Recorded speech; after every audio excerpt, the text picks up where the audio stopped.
My brother invited us over and assured us that we wouldn't have to worry about rent or bills. My name is Maya, and I work in finance, while my husband, whom I'll refer to as Charlie, is a car mechanic. We reside in my childhood home. By childhood home, I mean a family-owned business where my father was once the CEO, not the place where my parents currently live. My brother was originally groomed to take over our father's business, having majored in economics. He also studied business management at Oxford University, returned to the States, and worked alongside our father for several years.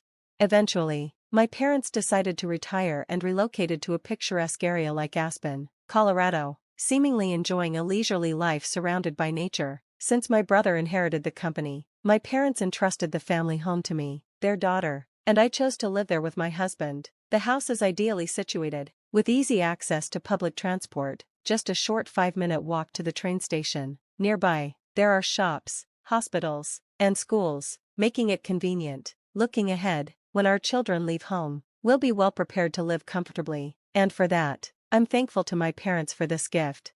We were excited about expanding our family and living happily, but we never anticipated that our lives would be turned upside down by a sudden incident. After settling into our home, my mother-in-law began visiting frequently. Aware that my parents were business owners, she often inquired about finances since our marriage. "Hey Maya, how much wealth do your parents have? What will you inherit when they pass?" She asked these questions frequently, which I found quite distasteful. I didn't want to come off as rude, so I replied, "I'm not sure. I've never really thought about it. I got the house, so maybe I won't receive any money." Although I laughed off her questions, she countered, "That can't be right. Your parents are over 60. Anything could happen. They must have talked to you about their assets."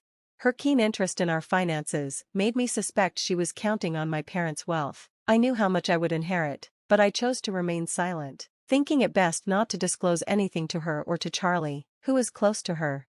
Then, something unimaginable happened. Without any warning, my mother-in-law and my brother-in-law's family moved into our home. One holiday morning at around 8 a.m., the doorbell rang unexpectedly. When I answered, I was greeted by a group of movers. "What are the movers doing here?" Just then, my mother-in-law and my brother-in-law's family arrived, declaring, "We're moving in today, so please take care of us." Their beaming faces sent chills down my spine. At that moment, Charlie woke up, and when I asked him about the situation, he said casually, "What's the problem with Mom and the others moving in? It's a spacious place, so we can make room for them." He spoke as if accommodating them was the most natural thing in the world. I was already taken aback by the idea of living with them, but then my sister-in-law made an even more outrageous statement. "We were invited by your brother, Maya. Since he called us, we won't be paying rent or utilities, so we're counting on you." My brother-in-law barged into different rooms, asserting, "This room gets good sunlight, so we'll take it. Charlie, move everything out to the hallway." I felt dizzy from the absurdity of it all. This was my home, yet they were treating it as their own. My mother-in-law and sister-in-law had lacked common sense for a while, especially my sister-in-law, who had once gone through my belongings without permission. If this continued, they would claim my space. Enough was enough. This is my home. Why are they behaving like they own it? I had reached my limit. I generally don't lose my temper or shout, but I couldn't tolerate them moving into the house my parents had given me and treating it as if it belonged to them. I lost my composure and shouted at all three of them. Then, something shocking happened.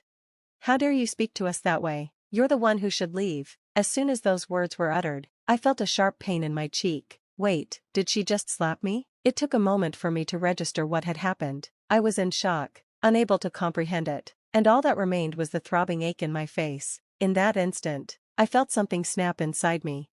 It's clear I can't live with people who would do something so appalling, but this house is mine. I won't let them reside here like parasites. I quickly packed my belongings and decided to leave, intending to inform my family of the situation. I needed to find somewhere far from home, so I temporarily rented a monthly apartment and planned to commute to work from there. As soon as I shared the news with my parents over the phone, I could sense their anger, even from miles away, particularly my father. He has always been very affectionate towards me and my brother. As a strict CEO, he was firm, but as a father, he was nurturing and quick to lend support in times of need. I had hoped to shield my parents, who were just starting their retirement, from this mess, but I felt I had no choice. My inherited home was being taken from me while I was living in a temporary apartment.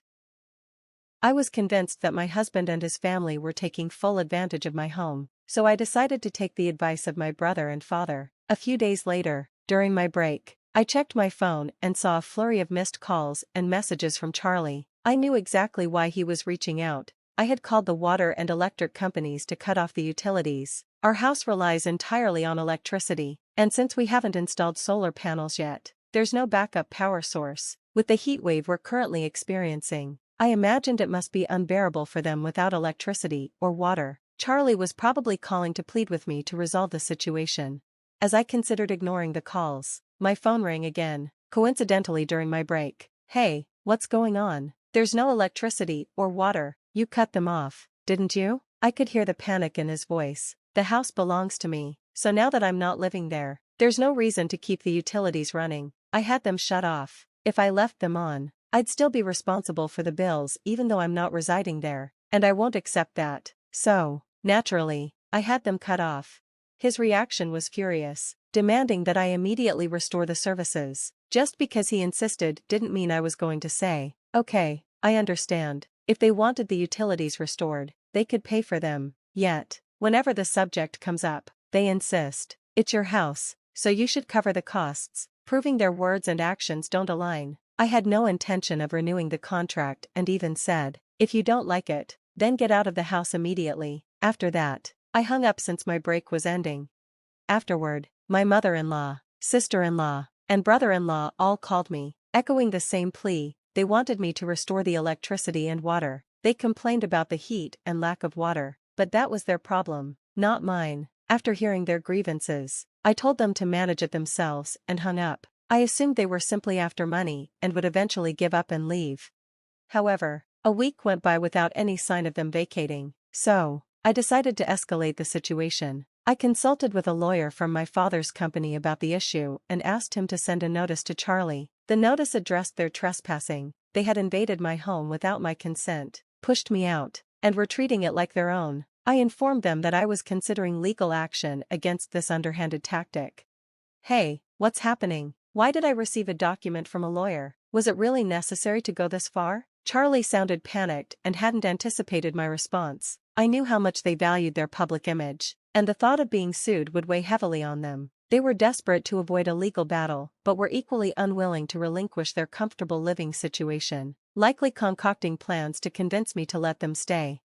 I saw right through his intentions. However, there was no way I'd entertain their requests, so I didn't yield to Charlie. This finally made him explode in anger, forgetting he was at work, and he shouted at me, "Cut it out. Are you getting carried away just because we've been a bit underhanded? That doesn't give you the right to act so superior. Go back to how things were and drop the lawyer." Despite his angry outburst, I remained unaffected. In fact, I was annoyed by his call, thinking, who does he think he is, taking over someone else's home? No matter what he yelled at me, my stance wouldn't waver. "If you continue to squat there, I will pursue legal action. You'd better think twice about your next move." Charlie was still yelling on the other end, but I ignored him and hung up. This was a waste of time, and I had already discussed divorce with my lawyer. When I arrived home, I found calls from my mother-in-law and sister-in-law waiting for me, but I knew they were just looking to negotiate a settlement. I didn't want to waste any more time, so I blocked their numbers to prevent further interruptions. Eventually, realizing the threat of a lawsuit was too much to bear, my husband's family packed their bags and left. With that, the lawyer got involved, and the divorce negotiations progressed smoothly. I also arranged for a cleaning service to come in, and at last, I was able to return to my freshly cleaned home. Living separately from my husband's family in a temporary rental was comfortable, but being back in my own home felt even better. While the house had some wear and tear, I planned to consider renovations soon. After consulting with my father, he referred me to a reliable contractor, and I began discussing the potential upgrades. Living alone has been incredibly freeing. I'm not beholden to anyone. I can lounge on the sofa without being reprimanded, and I can eat whatever I desire without any complaints. Just as I was relishing my newfound freedom, I received a call from Charlie for the first time in 3 months. Initially, I hesitated to answer since I didn't recognize the number, but after repeated calls, I figured it might be the contractor, so I reluctantly picked up. However, as soon as I heard his voice, my mood soured. It was my ex-husband, the very person I had divorced 3 months ago with the help of a lawyer. We had even promised never to approach each other again, so I couldn't fathom why Charlie was calling me now. Changing his phone number just to reach out felt odd, no matter how you looked at it. We had agreed through our lawyers to avoid any contact. There was nothing left for us to discuss, so I firmly told him not to contact me again. Just as I was about to hang up, he pleaded, "Hold on, please, just listen for a moment. I'm begging you." He started talking without waiting for my permission. Apparently, his company was facing a significant financial crisis, and his salary was about to be cut. My mother-in-law's health was deteriorating, leaving her unable to work, and my sister-in-law and her husband couldn't contribute since he didn't have a steady job. My sister-in-law was juggling multiple part-time jobs, but most of her paycheck was going toward paying off the debts created by my brother-in-law. The situation was desperate. Charlie was struggling to make ends meet, and with his salary reduction, things were only going to get worse. Listening to all of this, I could only think, okay, is that so? They had invaded my house without permission, done as they pleased, and then tried to kick me out. It was utterly unbelievable. I felt no sympathy for the people who had treated me this way. Even if you tell me these things, it doesn't solve anything. This is your family, you need to handle it yourselves. There's nothing I can do. Charlie's panic intensified. Don't say that. We're in serious trouble. We won't even be able to pay rent, and we'll struggle for food tomorrow. We used to be family, right? Please help us. His voice trembled, close to tears, but I remained unconvinced. When I was in trouble, he had done nothing to support me and looked down on me alongside his family. Just like my mother-in-law, my sister-in-law and brother-in-law always belittled me. They mocked my plain appearance and old-fashioned values, telling me to stay away because I was stiff and outdated, with no consideration for how hurtful their words were. My mother-in-law added to my misery, pressuring me to have a baby immediately, forcing strange herbal remedies on me, scheduling unnecessary doctor's appointments, and spreading rumors to the neighbors that I was barren. Reflecting on my marriage, I realized there wasn't a single good thing about it. The man who had once been kind turned into his mother's puppet after we wed. The first day she stormed into our home, I wasn't even there. Upset by my absence, she cried to Charlie, saying, "I wanted to see Maya, but she wasn't home. I want to be friends with her. I'm sad." Without hearing my side, he yelled at me for not being there, while all she did was insult me, even blaming my cooking for his weight loss. My sister-in-law and brother-in-law joined in on the ridicule. I couldn't help people who treated me like that anymore. No matter what you say, my feelings won't change. I can't help you, so I'm hanging up now. Don't ever contact me again. With that, I ended the call and blocked his new number. Knowing Charlie, he might try to reach me again, so I decided to change my number at the store over the weekend.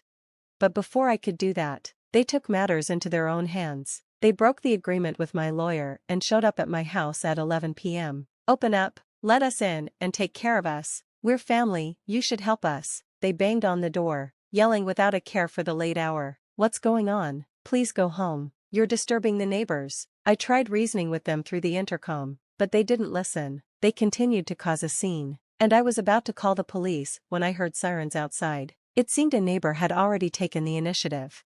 Upon hearing the sirens, they assumed I had called the police and tried to flee, but by then, a crowd had gathered, making escape impossible. The four of them were taken to the police station by the responding officers. I explained everything that had happened during my questioning, and soon word about my ex-husband's behavior spread quickly throughout the neighborhood. Among the crowd that night was one of his co-workers, and by the next day, the entire office was aware of what transpired. Charlie was already struggling with a pay cut, but after the police got involved, his company decided to take action. He ended up getting fired and could no longer afford his apartment rent. Financial troubles caused a rift between him and his sister's family, leading to the collapse of their shared living situation. Now, he's living in public housing with his mother, both working multiple part-time jobs just to scrape by.